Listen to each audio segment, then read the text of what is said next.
Repolling हो, fresh election हो और गवर्नमेंट मशीनरी का मिसयूज हुआ है तो इलेक्शन कैंसिल हुई है। इलेक्शन में जा रहा हूँ कैंसिल करवाने के लिए। ईवीएम की टेम्परिंग का भी कंप्लेन है कि वो कांग्रेस को वोट और जो पर्ची निकल रही है बीजेपी की निकल रही है। टोटल नंबर ऑफ वोट जो पोल हुआ वो जो बताया संख्या, काउंटिंग के समय वो संख्या बढ़ गई।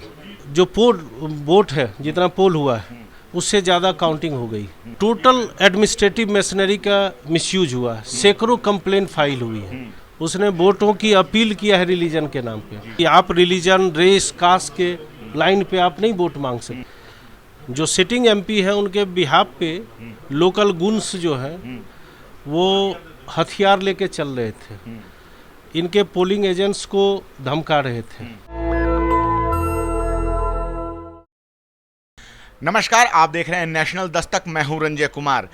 देश में चुनाव हो गए, लेकिन चुनाव में हुई गड़बड़ियों को लेकर अभी भी बहुत सारी बातें चल रही है और इसी क्रम में अब नया नाम आया है सांसद डॉक्टर उदित राज जी का, जो कि उन्होंने इसको लेकर जो पिटीशन फाइल की है उससे संबंधित बातचीत करने के लिए हमारे साथ आज उनके वकील मौजूद हैं। सर, क्या है पूरा मामला, आप हमें बताएं।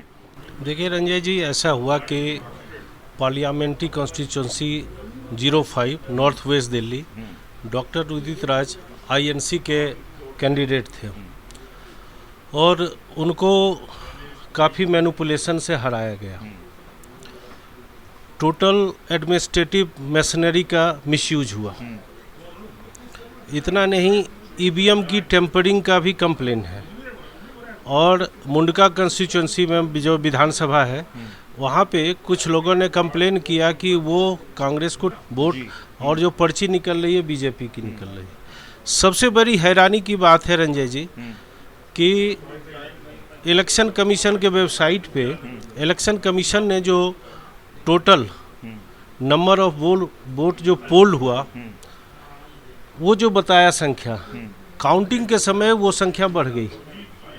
मतलब काउंटिंग के पहले कुछ जो वोटों की संख्या थी वो कुछ और बताई गई थी, हाँ। लेकिन जब काउंटिंग हुआ तो वोटों की संख्या कुछ और हो गई। और वो इलेक्शन कमीशन के वेबसाइट पे जो काउंटिंग ऑफ वोट्स है फॉर्म 20 पे वो इशू करती है इलेक्शन कमीशन, और उसका प्रेस नोट है जी, इलेक्शन कमीशन के वेबसाइट पे आप चेक कर सकते हैं।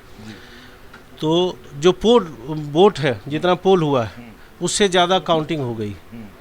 तो ये टोटल मैनिपुलेशन का केस है और इन सारे ग्राउंड्स को मैंने उठाया है और मैं डॉक्टर साहब के बिहाफ पे एक पिटीशन फाइल किया हूँ ऑनरेबल दिल्ली हाई कोर्ट में। Very soon that is going to be listed in the high court. उस पर हियरिंग होगी। और सबसे बड़ी बात है कि टोटल एडमिनिस्ट्रेटिव मशीनरी का मिसयूज हुआ। सैकड़ों कंप्लेन फाइल हुई है।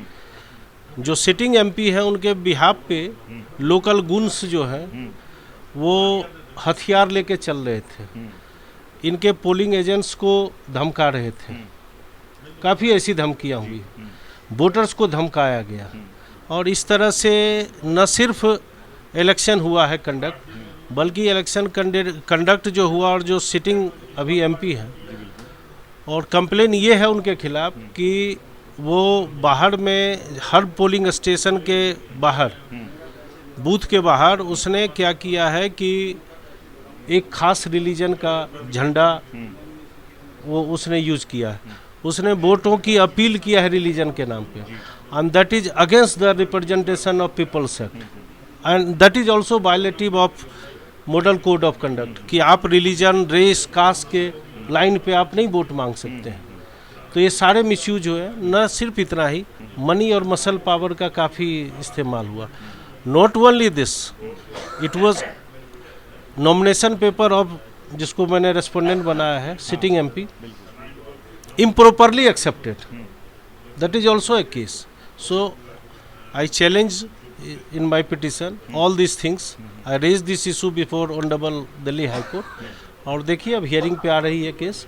सर, एक सवाल है कि सरकार गठन जो है, जो 4 जून को रिजल्ट आया था, तो आप लोगों को नहीं लगता कि आप जो ये पिटीशन फाइल कर रहे हैं इसमें काफ़ी समय लग गया? जब आप लोगों को इतनी गड़बड़ियां पता थी, जब चुनाव उस समय हुआ था, तो अब जब लगभग कि 6 हफ्ते से ज़्यादा बीत चुके हैं, अब आप जाकर ये पिटीशन फाइल कर रहे हैं, तो अभी तक आप लोगों का ध्यान नहीं था? देखिए रंजय जी, ऐसा है कि 4 जून को इलेक्शन का रिजल्ट आया, 6 जून को ऑफिशियल जो गजट नोटिफिकेशन हुआ इलेक्शन कमीशन ऑफ इंडिया का, वो 6 जून को हुआ है।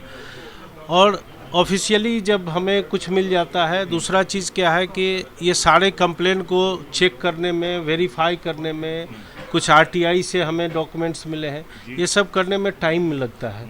तो जितना मिनिमम टाइम था उतने में हमें डॉक्यूमेंट्स मिले हैं सब, और बमुश्किल 1-1.25 महीना के अंदर, दैट इज़ नॉट डिले है या लेचेज है कोई, और रिट पिटीशन इमीडिएटली फाइल हुई। सर, इसमें क्या हो सकता है अगर हाई कोर्ट इसको एक्सेप्ट कर लेता है और फिर मामला आगे बढ़ता है, और जिस तरह से आपकी अगर बात सुनी जाएगी तो इसमें आगे क्या योगेंद्र चंदोलिया जी को किस तरह की मुश्किलें आएंगी? देखिए, ऐसा है कि मैं ऑनरेबल हाई कोर्ट से जाके मांगने जा रहा हूँ, वहाँ पे इमीडिएटली स्टे हो, रीपोलिंग हो और फ्रेश इलेक्शन हो। तो स्वाभाविक है कि अगर मैनिपुलेशन से कोई हुआ है, पहले भी ऐसे सुप्रीम कोर्ट के इंस्टांसेस हैं, Lok Prahari case, there are several number of judgment. Supreme court ने कहा है कि जहां model of code of conduct का वायलेशन हुआ है, रिप्रेजेंटेशन ऑफ पीपल्स एक्ट का वायलेशन हुआ है, जो भी प्रोविजंस है, और गवर्नमेंट मशीनरी का मिसयूज हुआ है, तो इलेक्शन कैंसिल हुई है। इलेक्शन में जा रहा हूँ कैंसिल करवाने के लिए, ऑनरेबल हाई कोर्ट से मेरा प्रेयर है, वन ऑफ दैट प्रेयर। और ऐसा अगर हियरिंग होता है और हमारे फेवर में ये फैसला आता है तो that candidate will not remain, कि योगेंद्र चंदोलिया साहब की सांसदी फिर जा सकती है अगर ये मामला पूरी तरह से अगर सुना गया तो जा सकती है। तो सर, आपने बात की बहुत बहुत शुक्रिया, थैंक यू।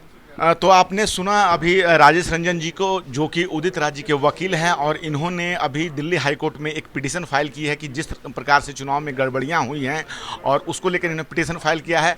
अगर ये मामला आगे जाता है तो हो सकता है कि योगेंद्र चंदोलिया जी की जो सांसदी है वो जा सकती है। अभी एक और मामला जुड़ा है, कंगना रनौत के खिलाफ भी एक मामला जो है, वहाँ लायक नेगीराम ने ये पिटीशन फाइल की है कि उस चुनाव को फिर से करवाया जाए। तो यहाँ मामला दिल्ली में भी डॉक्टर उदित राज जी ने ऐसा ही उठाया। क्या है आपकी राय? आप अपनी राय हमें जरूर बताएं। मैं रंजय कुमार, कैमरामैन आशीष के साथ, नेशनल दस्तक। धन्यवाद।